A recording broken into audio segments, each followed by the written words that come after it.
خوف ختم ہو چکا ہے. ہمارے اندر ایک رتی برابر اللہ کا خوف نہیں. ہمیں اللہ سے ڈرنا ہے، اس کی بارگاہ میں جستجو کرنا ہے اور اپنے گناہوں کی توبہ کرنی ہے. حضرت سیدنا براء بن عازب رضی اللہ تعالیٰ فرماتے ہیں کہ ہم سرکار مدینہ آخری نبی صلی اللہ تعالیٰ علیہ وسلم کے ہمراہ ایک جنازے میں شریک تھے. آپ صلی اللہ تعالیٰ علیہ وسلم قبر کے کنارے بیٹھے، اتنا روئے کہ آپ کے چشمان اقدس سے نکلنے والے آنسوں سے مٹی نم ہو گئی. پھر فرمایا، اے بھائیو، میں تمہیں حکم دیتا ہوں اس قبر کی تیاری کرو.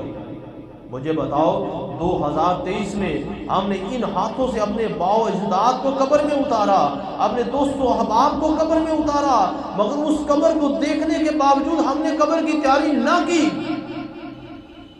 ہمارے اندر ایک رتی برابر اللہ کا خوف نہیں. آج ہمارا دل جو ہے سفلا بن چکا ہے، ہمارا دل جو ہے سیاہ ہو چکا ہے. گناہ کر کر کے ہمارا وجود اس قدر سخت ہو چکا ہے، ہمارا دل اس قدر سخت ہو چکا ہے کہ ہمیں گناہ کا پتہ ہی نہیں. ارے اللہ سے ڈرو. حضرت سیدنا آدم علیہ نبینا علیہ السلام کے بارے میں لکھا جاتا ہے کہ آپ اتنا روتے تھے کہ آپ علیہ السلام کے آنسو بہتے بہتے ایک جگہ پر جمع ہو جاتے تھے، اور پرندے آپ علیہ السلام کے آنسوں کا پانی پیتے تھے. کہ اس قدر حضرت آدم علیہ السلام کے اندر اللہ کا خوف تھا کہ آپ روتے تھے اور آپ کی آنکھوں سے جو آنسو نکلتے تھے ایک ندی کی شکل کو اختیار کر جاتے تھے، مان سے نیچے اترتے تھے اور اپنی پیاس کو بجھانے کے لیے حضرت آدم علیہ السلام کی آنکھوں سے جو آنسو خوف خدا سے نکلتے تھے ان آنسوؤں کو پی کر اپنی پیاس کو بجھاتے تھے. کیا ہمارے اندر اتنا خوف ہے؟ روایت میں لکھا جاتا ہے کہ حضرت سیدنا ابو درداء رضی اللہ تعالیٰ روایت کرتے ہیں کہ حضرت ابراہیم علیہ السلام جب نماز کے لیے کھڑے ہوتے تھے تو خوف خدا کے سبب اس قدر گریہ زاری کر فرماتے کہ ایک میل سے آواز صاف آتی تھی اور ایک میل کے فاصلے سے ان کے سینے میں ہونے والی گڑگڑاہٹ کی آواز سنائی دیتی تھی. ایک میل کا فاصلہ. حضرت ابراہیم علیہ السلام کے اندر اس قدر اللہ کا خوف تھا کہ جب آپ نماز کے لیے کھڑے ہوتے تھے اپنے رب کی بارگاہ میں اور خوف خدا سے آپ کی آنکھوں سے جو آنسو نکلتے تھے اور آپ کی دل کی جو دھڑکن تھی ایک میل سے صاف سنائی دیتی تھی. کیا ہمارے اندر اللہ کا خوف ہے؟ ساری رات بے حیائی کو دیکھنا، ساری رات موبائل کے اندر کھپے رہنا اور قرآن کو ہم نے میراث میں چھوڑ دیا، نہ ماں باپ کی خدمت کی، نہ ہم نے کوئی صدقہ خیرات کیا، نہ ہم نے کوئی نماز کی پابندی کی، اور آج ہم کس چیز کا جشن منا رہے ہیں کہ ہماری زندگی کا 1 سال ختم ہو چکا ہے. ارے بندے خدا کے، چاہے 2024 کے اندر بازار کے اندر تیرا کفن آ چکا ہو اور 2024 کے اندر ایک مور لگ چکی ہو، فلاں قبرستان کے اندر اسے قبر کے اندر اتار دیا جائے گا، کیا تو نے سوچا؟ نہیں.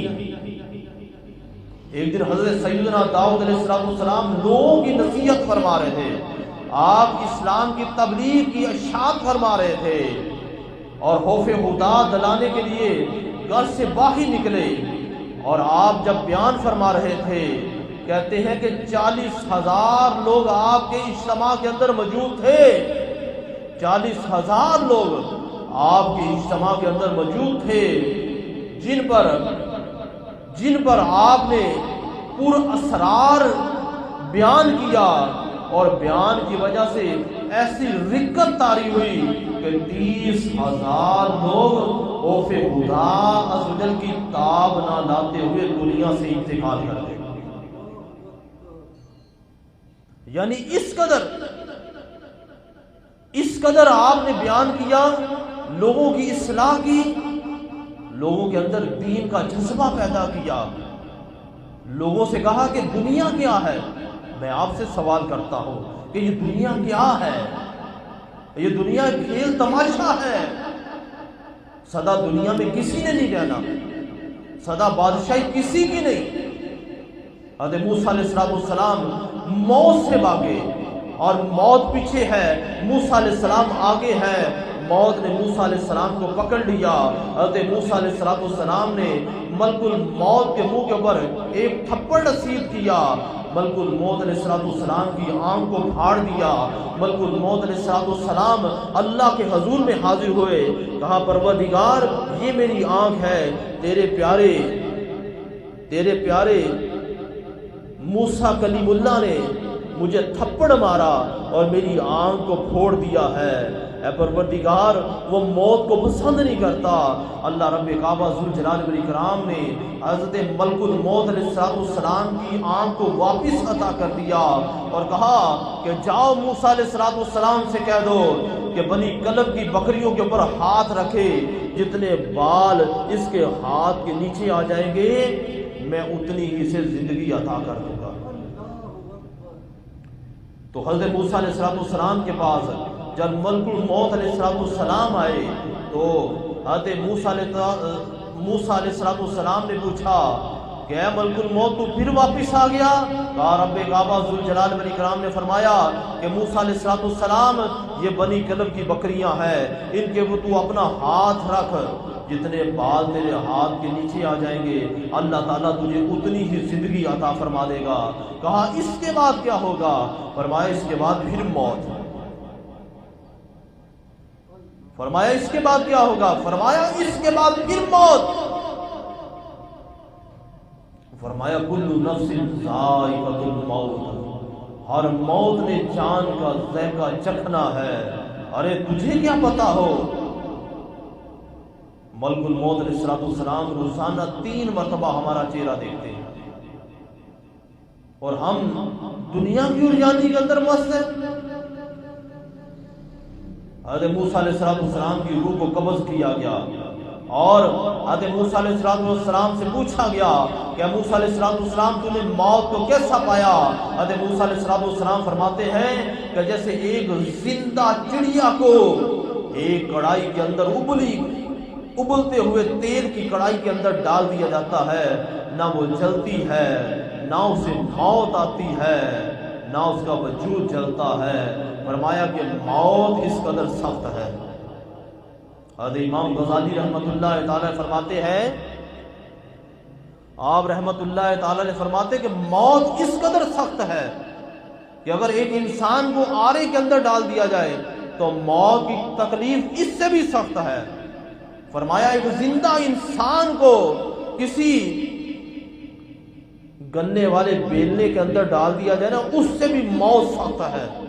فرمایا کہ موت اس سے بھی زیادہ سخت ہے۔ فرمایا ایک زندہ انسان کو کانٹے دار جھاڑی کے اندر پھینک دیا جائے اور اسے کھینچا جائے، فرمایا موت اس سے بھی زیادہ سخت ہے۔ فرمایا اگر مرنے والے کو 7 سمندروں کا پانی بھی ملا دیا جائے تو مگر اس کی پیاس نہیں بجھے گی۔ ہم اس قدر اپنے رب کی یاد سے غافل ہو چکے ہیں، ہمیں نہیں پتا، ہمیں بالکل نہیں پتا۔ ہمیں پتا ہونا چاہیے کہ موت حق ہے اور موت نے آنا ہے۔